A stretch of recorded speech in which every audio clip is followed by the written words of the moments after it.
Hello and welcome to Winchester Now, our weekly roundup of some of the stories making the news in our city this week. I'm Mary Blaxland. We'll hear thoughts on future plans for our hospital, speak to the local charity helping young families in our city, and we have a special call from Australia. Find out more later in the programme. Our community shout-outs too. Winchester Radio. They packed a community centre and others were turned away. People came from across the city to hear about plans for the future of our local hospital and give their views. A series of consultations is taking place into plans to build a new hospital in Basingstoke and refurbish the Royal Hampshire County Hospital. But the plans would see A&E replaced by an urgent treatment centre. Winchester would have a new planned surgery centre, same-day emergency care services and a midwife-led birthing unit. Residents spoke to Winchester Radio ahead of the meeting. Less than 2 years ago, basically the A&E in Winchester possibly saved my life. So I'm certainly not wanting it to be closed. It seems bonkers to close facilities at a local level when we should actually be enhancing them. They say a lot of the services will move to Basingstoke and everyone will be under one roof, lots of specialist services there. What do you think? I don't believe it. I mean, it'll just mean it's more difficult for people in the southern part of Hampshire to get to facilities. And when it's a life and death matter, it's really crucial that people should get urgent care as quickly as possible. What do they need to say today to convince you? Well, they need to actually listen and not just say, oh, we're listening. And, it shouldn't just be a sop to the public to come along and say they're having a listening exercise. They need to be open-minded about enhancing local services and not shutting them down. Well, really worried about the accident emergency being shut and given way to the urgent treatment centre. That's what really I'm concerned about. And the maternity services for the future and the fact that it will be a midwifery-led unit rather than an obstetric-led unit. And, I had children there when it was obstetric-led and it was superb. And I'm very concerned about the downgrading of that. I'm not very happy at all. It appears that it was a huge investment into Basingstoke, but Winchester's being left behind. I used to be a nurse, by the way.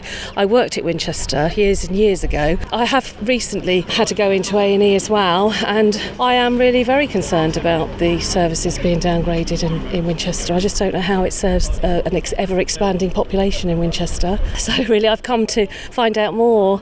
Yeah. What do you want them to say to you today? I pretty much think it's a foregone conclusion. I think they're sailing ahead with it, so I don't really know. I'm just sort of listening, I'm just finding out more, and it's basically like David and Goliath and we're just being railroaded. That's how I feel. I'm particularly worried about the maternity unit, not so much A&E, but if there's going to be midwife-led and there's no consultants or anyone that can do an emergency C-section, you could lose a baby, and I'm quite worried about that. I used to work there a long time ago. What do you want to hear them say today? That they're going to keep a doctor, certainly a gynaecology person at the MAT unit, definitely. If you've got a baby in distress, you can't go up the road 20 minutes, maybe more. Be too late.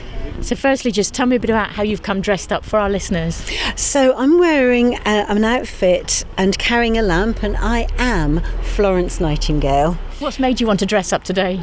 I feel so strongly about keeping the accident and emergency department in Winchester. So many friends and relations have used it, and the thought of going to Basingstoke on the M3 where precious minutes would be slipping away. What do you want to hear them say today? What are you hoping they'll say? Well, I'm hoping I'm coming with an open mind as well. If they can persuade me that their plan is better, then I will definitely be thinking about that. But I feel strongly that it's something that we need to treasure and to keep. What's brought you along today? Conscience, I think. Yeah. People keep telling me about it, and I thought, I haven't really got a good excuse not to go, so I should inform myself of what the plans are. How concerned are you about what they're talking about so far? Well, I think very concerned. I'd like to have something local, as opposed to all the way up to Basingstoke, but we'll see. After the meeting, we spoke to the Chief Executive of Hampshire Hospitals NHS Trust, Alex Whitfield, and put some of those comments to her. So firstly, if I can ask you, how did it go this afternoon? It's been a brilliant afternoon. We've had so much engagement from the public, really good questions, really good comments. It's been fantastic. A lot of people are worried, though. A lot of people who we spoke to before this said they thought it was a foregone conclusion. It isn't a foregone conclusion. We're really interested to know what the public think. We want to explain the ideas that our doctors and nurses have come up with and then test them with the public. So we're absolutely listening to what they're saying. And what did the public say to you today? What do they think of these plans? So they're anxious about changes in Winchester. Winchester and about what it will mean for their care and about travel. They're actually quite excited about investment in new buildings. They know our buildings aren't fit for purpose and that we need to spend some money on them. And they're really interested in what it means for the staff who work in the NHS. I got a real flavour about, how is it going to feel for staff? So, yeah, loads of different comments. A lot of people we spoke to are concerned, obviously, about A&E, the changes there, and in maternity. Is this something you could reconsider? So when we looked at what to do with A&E and maternity, we worked out what is going to provide the very best care for patients for decades to come. And the options we've come up with provide really good care for patients. So we do want to hear from the public, and we are interested in what they're saying, but we don't want to present the public with something that we don't think provides the best outcome for them and their children and their grandchildren in the years to come.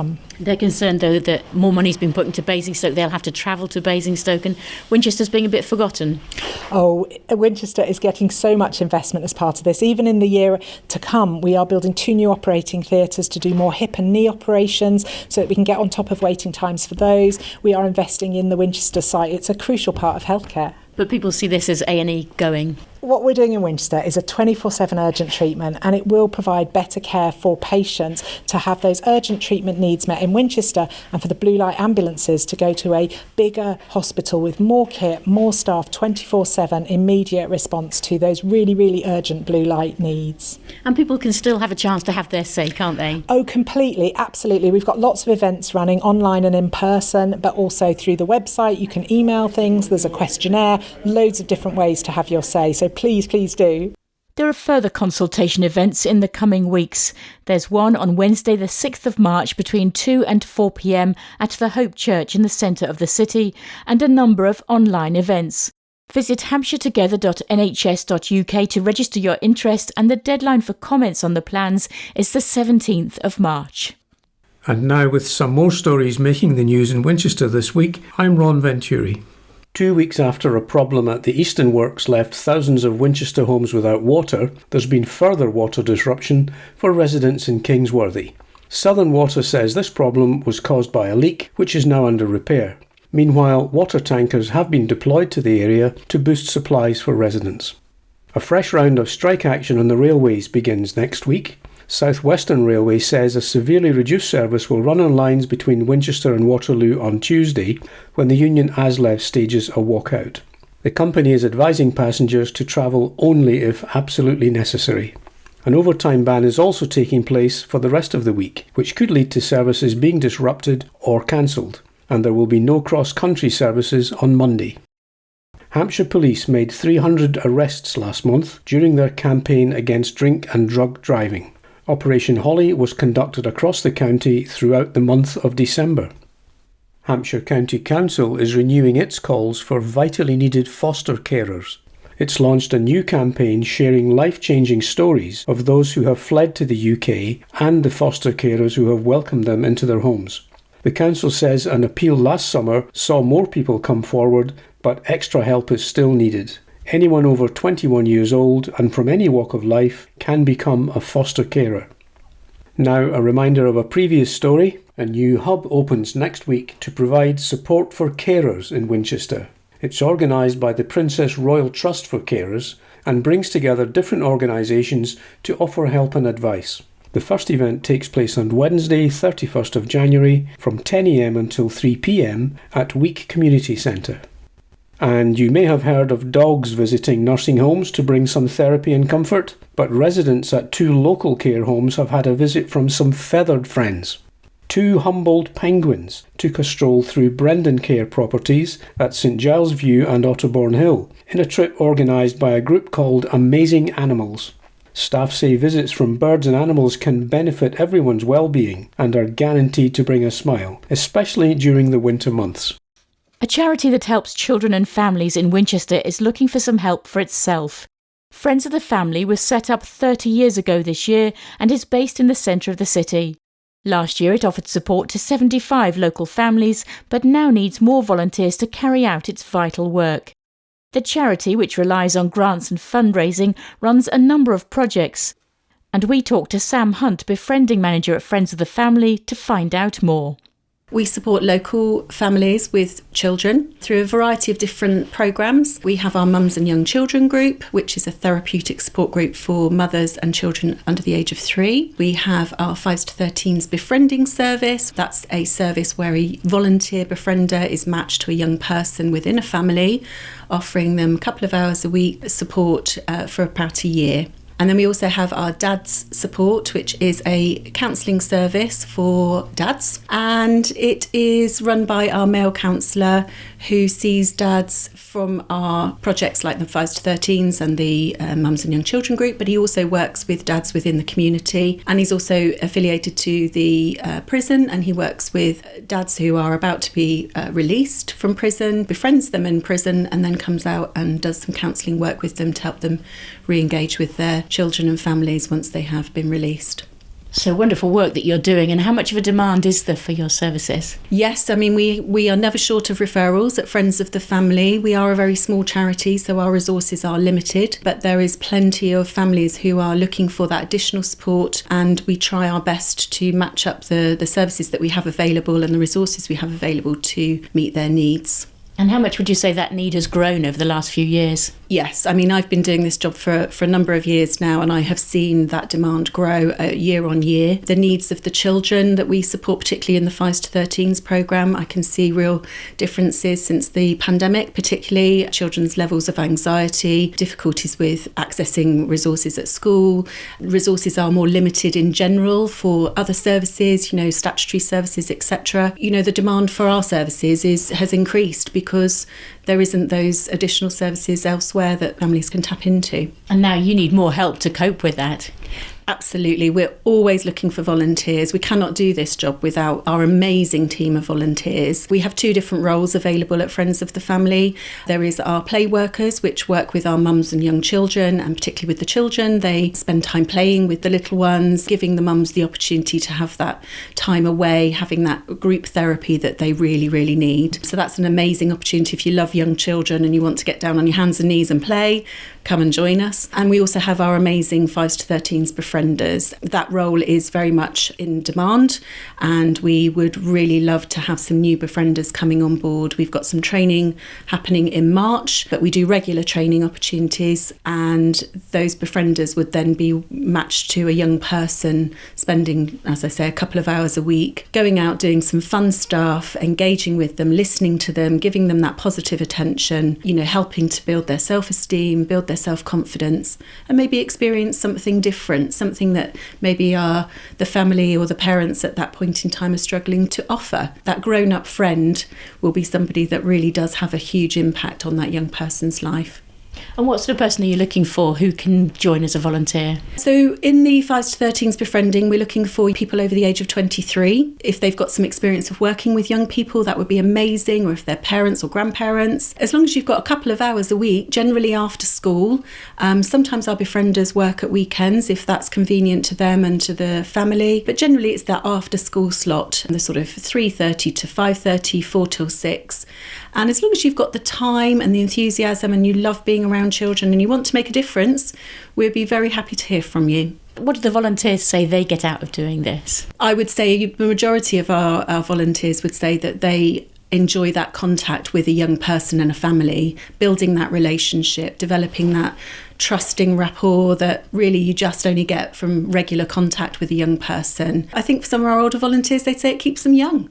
It gives them that energy. It gives what young children bring is energy and enthusiasm for life. And sometimes our volunteers say it actually brings them back to doing things that perhaps they had forgotten that they'd done with their children. It's those basic things. It's going out collecting conkers. It's playing hide and seek in the park. It's not rocket science. It's very much the everyday kind of things that you would want to do and enjoy that keeps them coming back for more.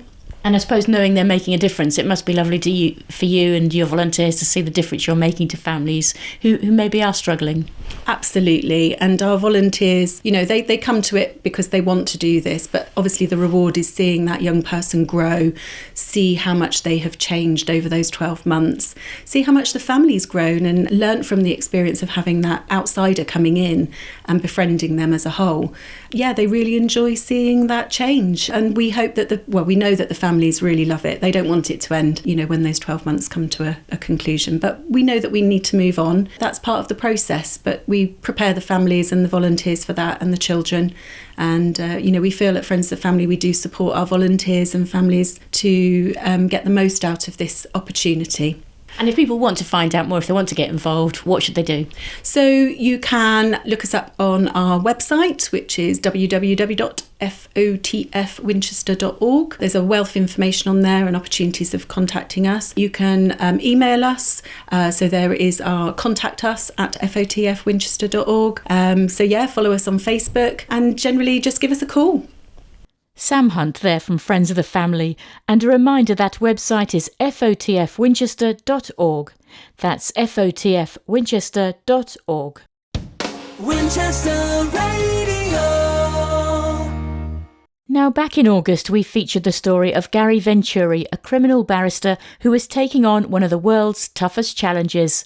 Having never sailed before, he embarked on the Clipper Round the World yacht race, which started from Portsmouth in September. The challenge brings novice and experienced sailors together to race across the world's oceans, with the race split into 8 legs and the entire journey lasting 11 months. Well, Gary is on the yacht Dare to Lead, and his team are in fact leading the race at this current time. We caught up with Gary earlier this week and he spoke to us from Australia. I am now with the fleet in Airlie Beach in Queensland, North East Australia. I was trying to remember how many days it is now. I think it's about 37 days since leaving Portsmouth, 96 of which have been spent at sea. Yeah, it's a good time to catch up. We are nearly halfway through, 6 of 14 races completed and just over 20,000 nautical miles so far of the predicted 44,000. We last caught up with you. We spoke to you in August before you set off in September. Has it been everything you thought it would be? The simple answer is yes, and more. In many ways, training in the Solent really can't prepare you for the conditions that you meet in the oceans going around the world. Doing a week-long training session is obviously very different to being 4 weeks at sea, out of sight of land, entirely reliant on the crew and the skipper and the ship. So, yeah, it's a very different experience in comparison to what I was expecting. The training obviously only familiarises you with the boat and the procedures, really. The Solent is not in any way like the oceans of the world. So that's been quite an eye-opener for me as a novice sailor, someone who decided to do this with no previous experience. I have to say it's been quite humbling, actually, particularly the first crossing across the Atlantic from Spain to Uruguay. That was 28 days at sea, crossing the equator, out of sight of land for most of it. 26 days probably, not like anything I've experienced before. And I think when we last spoke, it was yourself who used the word endurance about this challenge, about this event. It's an endurance event, one of the biggest in the world perhaps. And that aspect of it I hadn't really thought about. But now having endured half of the race, it's definitely the correct way to describe it. It's physically and mentally very tough. It's a demanding environment. To make it work and to make the space work down below, we operate a watch system, so effectively you're waking up 5 times in 48 hours, twice at night, once every day. The days are split into 6-hour watches and the night is split into 3 4-hour watches, because of course the yacht is racing 24 hours a day. What would you say is the toughest? Is it physical, or is it the mental strain of it all? I think because they both feed into each other, it's difficult to see which is the most prevalent. There are days when you are physically exhausted, can't seem to get enough calories or enough rest, no matter what you do. And there are days when the fairly relentless nature of it can bring you a bit low. But one thing that's really shone through for me, and it's similar that you hear when we get into port, you hear that it's the same for all of our friends that we've known from training who are on different yachts competing with us, that it is the crew that get you through. It's the friendships and the banter on board, to be honest, that picks everybody up, and we look out for each other. Yes, there have been times when I've found it quite tough. It must have been hard being away for Christmas from your family. It was a different experience. First time, I think, ever that I didn't see anyone at all for Christmas. But again, because we're so reliant on each other and living in such close quarters, we do become each other's surrogate family, really. The team coordinator, a crew member, Sean, organised stockings and delivered them personally to everyone for their first wake up on Christmas Day. full of sweets and little treats. And I'm the victualler for the boat, so I'd prepared a 3-course lunch for Christmas. And we tried our best to make it as close to the real thing as we could. But yes, it was difficult. And again, that was another time when you could see people find it tough.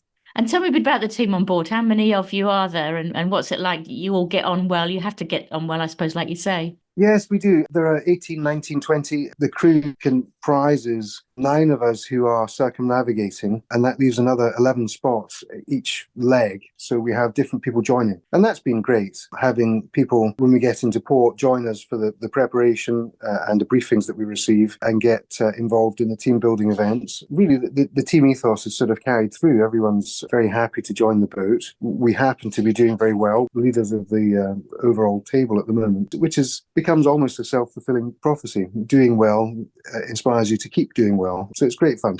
Now that must be great to know you're in the lead at the moment. Yes, it is. But again, we've just held on to the lead. We came 9th in this last race, which was a short one from Newcastle up to Early Beach. So didn't pick up many points this time. But that doesn't dampen spirits. It's great being able to be competitive. It does add something. The experience would be incredible without it. But yes, it's always nice to have spirits running high. And where to next? What's the next journey? We are leaving here. It's just been delayed, in fact, because, and this is obviously a reminder that we're contending with real-world situations in the oceans. We've just been delayed 4 days leaving here because of a cyclone that's developing off the coast of eastern Australia. When we leave here, we'll be off to Ha Long Bay in Vietnam.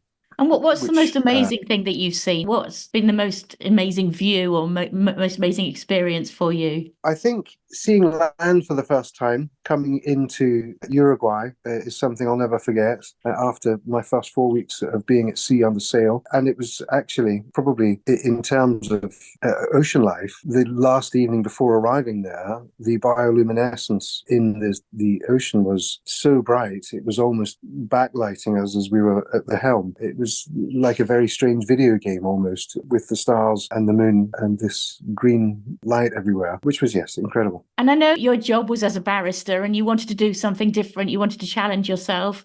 Do you feel that this experience will change you? I think it will. In some ways, it's reinforced my ability to get along with people and understand people. I suppose at this time of life, undertaking this type of challenge and taking this time away from family, and the whole event will take 11 months. So will I still want to be a barrister when I come back? I think so, although how I go about that may change. And just remind us when you get back and where you're going to from here. I know you've got the next leg, and then what happens after that? Very briefly, the next leg is leg 5 to Vietnam and Zhuhai in southern China, then up to Qingdao in northern China, across the Pacific to Seattle, round America, through the Panama Canal to Washington, D.C. And then leg 8 is the homecoming leg. We will make the UK in Oban, Scotland, in early July. And we're scheduled to be back in Gunwharf Quays in Portsmouth, where we set off in September 2023. We're due to be there in July 27th, is the current estimate of 2024. And I expect there'll be a big homecoming waiting for you when you get back. Yes.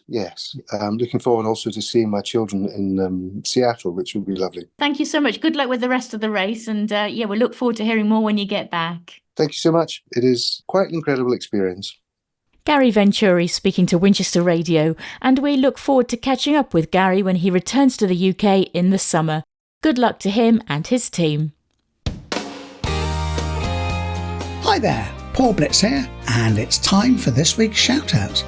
Well done to all the students at Peter Symonds College who've taken part all this week in the Young Musicians Festival, which has culminated in a Holocaust Memorial Day concert at the end of this week. Let's also give a shout out to the pupils at St Peter's Primary School in Oliver's Battery. They're being sweetly thanked by the charity Stella Maris for taking part in their Southern Ports appeal. Pupils donated chocolate bar treats to seafarers away from family and friends for long periods of time to lift their spirits while they're away from home. Congratulations go to the Colden Common Community Pantry, which has now been up and running and supporting the community for 3 months, thanks to the help of a dedicated band of volunteers. More items of food are always needed to meet demand. Currently, the pantry is in desperate need of tin food items such as meat and vegetarian stews, baked beans and chopped tomatoes, plus personal hygiene items such as sanitary products, nappies and toilet rolls. Let's give a shout out now to a couple of local groups who are celebrating their anniversaries this year. It's a happy 5th birthday to the Chatty Cafe. The free cafe meets once a month on the last Monday between 2 and 4 p.m. at the Budget Farm Community Centre, with lots of homemade cakes, tea and coffee, and a warm welcome. And birthday cheers to the Emmaus Project in Winchester. The charity, which supports former homeless people by giving them a home and work, is celebrating its 15th year. And finally, a thank you from one of our own Winchester radio team. It goes out to the nursing staff on Wickham Ward for searching out and finding our volunteer befriender Jeremy's glasses, which he lost whilst visiting patients on the ward last week. We'll have more shout-outs for you next week. Back to you, Mary. Winchester Radio. Thanks, Paul, and we have an extra community shout-out for you.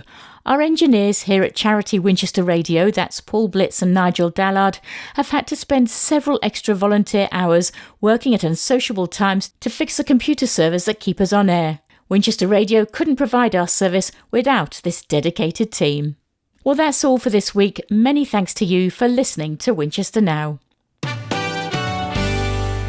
You've been listening to Winchester Now. We hope you've enjoyed this weekly programme from Winchester Radio. If you have a story to share with us, please let us know. You can drop us an email. We're news@winchester.radio. And you can follow us on social media platforms. Just search for Winchester Radio. Winchester Radio.